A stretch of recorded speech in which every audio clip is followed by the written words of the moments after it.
The benefits of cryo-treating rotors essentially is to extend the life of the rotor. We do this process in-house.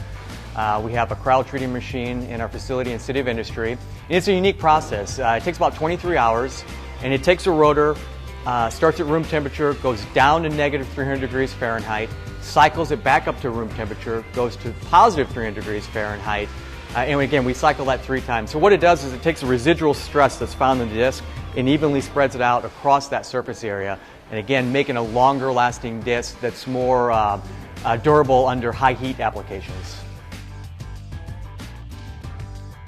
Well, the differences between a slotted rotor and a drilled rotor, obviously apart from the aesthetics, they're both there to create an area for gassing to be removed and to create a cooler running rotor.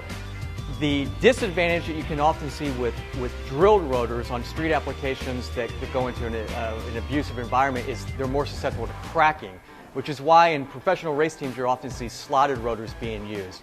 Normal driving, even on performance cars with a drilled rotor, you're not going to have those issues, but certainly they're more susceptible to cracking. If you think about it, you have a casting, you're drilling a hole through it, so where's the weak spot created? And even more so with a drilled and slotted rotor.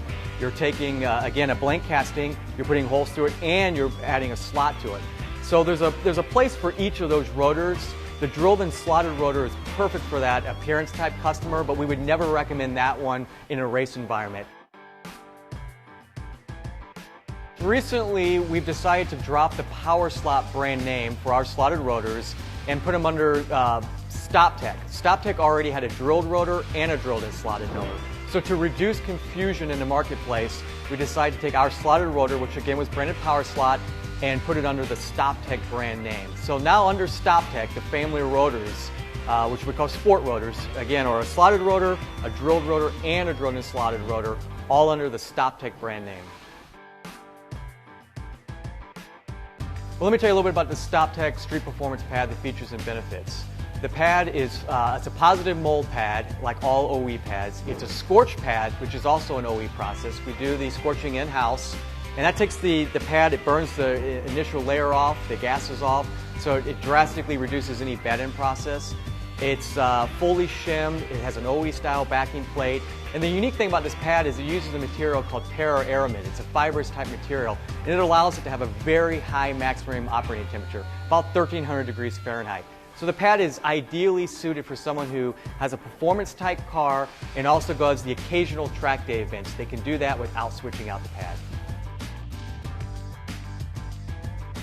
Let me tell you a little bit about brake judder. Brake judder is caused by uneven layers of friction deposits on the rotor surface. And what happens when you go to brake, your caliper's clamping down on your rotor and you're feeling these uneven layers. So you feel this brake judder.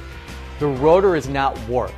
What's happened is either the pad wasn't bedded in properly or it was driven too aggressively for the compound you have, and you're literally a burning material into that rotor surface, causing this uneven layer, again creating this brake judder.